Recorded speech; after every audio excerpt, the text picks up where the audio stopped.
Hi guys, this is Jennifer, just doing a quick project share.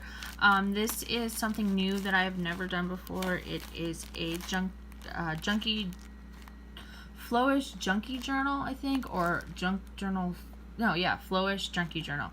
And they are, I guess, kind of a play on the Flow magazine, or where you just basically get the magazine to rip it up and use all the pages inside, or they just rip out nicely, I guess.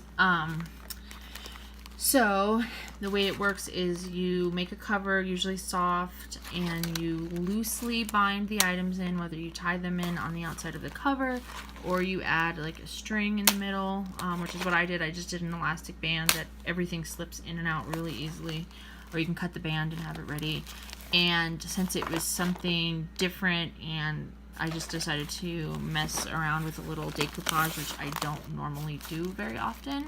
So I took a bunch of, I use a it's either a 9x12 or a 10x13 white envelope, and I took a bunch of Christmas napkins that I had and some tissue, and use Mod Podge, which this is why I don't normally do it. I do not like, and this was matte Mod Podge, the shiny effect. So it's okay for this type of thing because it's not meant to be kept. It's meant just to house the products.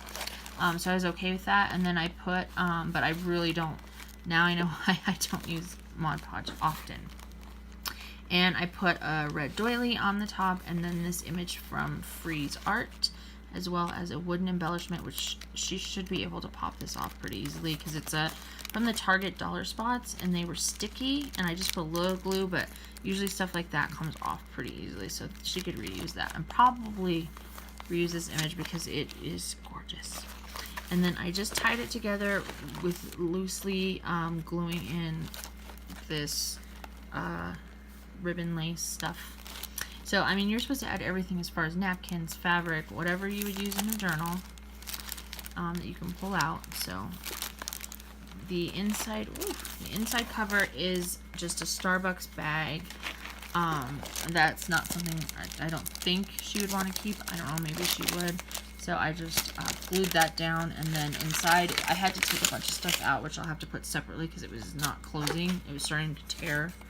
Some doilies, some jelly bean soup die cuts, some Christmas papers, and then this is a vintage image printed with a laser printer on book page. And I thought there was a tree. Maybe not. Oh yeah, Tim Holtz Christmas tree. And then I put some crushed velvet in red, some thick cardstock. This is an Edith Holden cookbook page, and this is all blank here, and then it's got her really beautiful images, and I thought these were kind of Christmassy, plus the meat and poultry, and then there's a gravy recipe on the other side, and then this is Christmas plaid with a pocket, and inside is just a mitten journaling card, and then two tags, one that says naughty and nice, and you can fill them in if you want, a Tim Holtz tag with this Tim Holtz stamp, two Tim Holtz tags that are coffee dyed, and I forgot where I got this, but it was from Etsy. It's a Christmas postcard. And then this is a Christmas song with Merry Christmas on the front that's coffee dyed. I didn't coffee dye all the papers because I wasn't sure if she wanted them all coffee dyed. This is just a Christmas paper. Green crushed velvet. This is a page from Daphne's Diary, and it said Holiday Puzzle, the magazine Daphne's Diary, and then the back had some labels you could cut out. This is a ledger page that is printed on with Tsunami Rose. Some really pretty gold, I don't know, deli paper or tissue paper type stuff. It's really, really pretty. Really Christmassy, I thought. Another Christmas page. This is the Traveler's notebook from Arnie Mays for Christmas that I coffee dyed. And these are all printed on 28 pounds, so they're nice and thick. A huge dictionary page. Some gingerbread man paper. and this is another Edith Holden cookbook page, and this is blank, but I really liked the berries and stuff for Christmas, as well as some of the preserve recipes and drink recipes on the back. This is a copy dyed card and with a file folder, and I have a whole bunch of these I'm adding to the side. I just couldn't fit them in because it was ripping the cover. This is a set of postcards, digital postcards that I got from AboveParrCrafts, and I will link her shop below. Some of them I backed because you get the front picture and the back of the postcard, and some of them I stitched on old book page or old paper. And some of them and they're throughout the book, I'll show you, and they have really clear images. I like that you can, I mean, you can even see the faded souvenir postcard. You can either make them 2 journal cards, or you can put them together and make them 1. I like that they're separated, and you get 2 pictures and 2 backs on each one that you buy. So there's that one that I stitched, and then I just tucked it here. This is just a paper ribbon that I lightly glued, and then I just put like a gold button that I tied there, and just some copy dyed Christmas paper. This is Marion Smith. It's the Christmas tree from her retired Christmas printable. A calendar from Ephemeris Vintage Garden. This is one of the digis from, I think she has it singly on her Etsy shop, I'm a Cool Mom Jessica, but it came in her junk trunk as well. And then these are 2 Stampin' Up! Note dies that I cut out with Christmas paper. And then this is another one of the postcards from AboveParrCrafts, and I stitched this onto vintage book page for that one. Christmas doily, some Christmas tags to cut out. This is a vintage image on the back of some lined green paper. This is some Christmassy burlap type fabric. Some more copy dyed paper. This is a perpetual calendar that I copy dyed. Another doily. Some Christmas paper. Vintage early 1900 book music paper. This is a children's book page from the 60s that I added some lace to. Another traveler's notebook page. This is actually an envelope. It just needs to be glued on the side from Ephemeris Vintage Garden. That's the flap. A vintage book page. This is Tsunami Rose. Another card, a napkin. I love this one. It is a everything for your Christmas tree vintage ad on the back of ledger paper. This is some music sheet, like stamped out on canvas.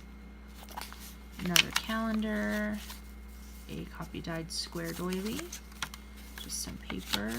This is, I made this in the center. It is another of the decoupage stuff I was messing with on a paper bag that I put some lace on, but I also made pockets.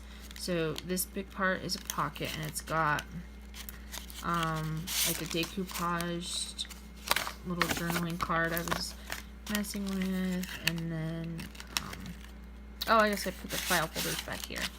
This is a paint chip, and then a whole bunch of file folders cut out to put in a journal. And then the bottom, I just put some paper here, and then this has some little craft Tim Holtz cards, and then another one of Jessica's printables backed on some craft paper.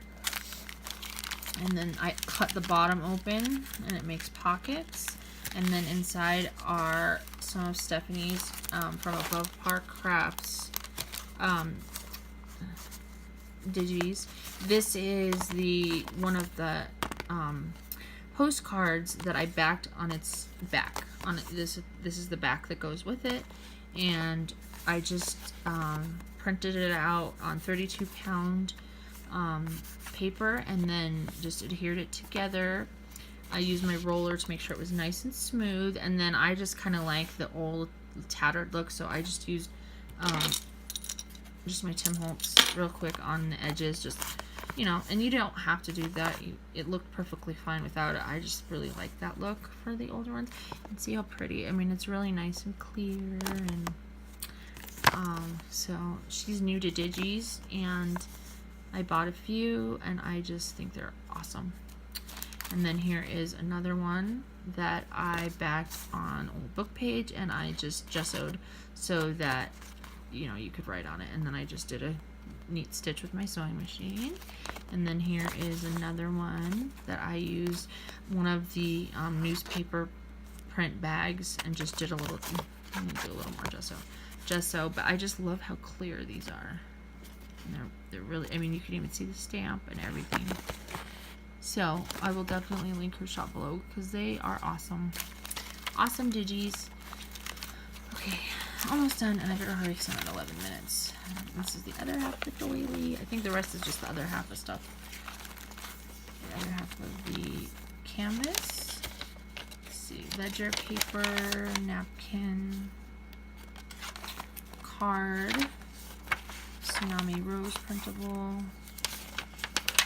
Old Book Page, and on the other half, that envelope from Ephemer's Vintage Garden, Traveler's Notebook, and I just love how coffee dyeing, like on 28 or 32 pound, it just makes it so thick. Love it. This is a paper ribbon, and this is another one of Jessica's printables on the old children's book page, and I put some lace on there too, and this just rips off really easily, and so it can be reused.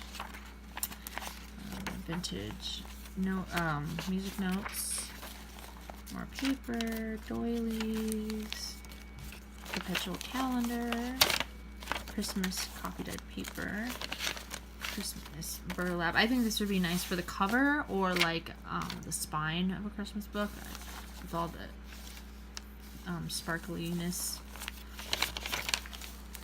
Another half of these Christmas tags, doily, craft paper, Christmas paper. I love this ad. This is the other half of Marion Smith old Digis. I got these years ago. Another coffee dyed paper, the reindeer paper, which I love. Other half of the card. Here's the crayon apple jelly and cheese recipe from Edith Holden page, and see, I just love, and I think that'd be great to journal because it's blank, you know, on both sides. Oops. Traveler's Notebook. Oh, I better speed it. I'm at 13 minutes. The other half of that ledger. Daphne's diary. Oops, see, and these are so not meant to be like, see, now everything's coming out because one thing moves. Obviously meant for stuff to be taken. Alright, I'll fix that in a minute. There was one more, yeah, here's one more pocket. So, in this one, I just have some vintage tags, just a little tag with a stamp, and this is a camera ad for Christmas, and some writing paper. There's the Edith Holden, and then on the back is a Stampin' Up! Stocking with a Stampin' Up! Tag, and then my favorite from AboveParrCrafts set of postcards. I absolutely love this one. I just love this one. And then you can see the little poinsettias that had been embossed on the back. So beautiful. I was thinking of running mine through my embosser, maybe, to see if I can get it to look cool. It's just so neat. Love it. Love it, love it. And then in the back, all I put in the big part of the envelope was some trims from my shop. This is a trim that is red on one side and green on the other. It's like a mesh trim. This is a bunch of twine and twine and silk ribbon and cord with some snowflakes and beads twine. This is a Stampin' Up! Ribbon. This is like a burlap Christmas ribbon. I don't have this in my shop. The Stampin' Up! Is not in my shop. And then I have some tinsel trim and some riff trim. So that is the end of the journal, and I have to say goodbye because I am at 15 minutes, so I will see you guys later. Bye-bye.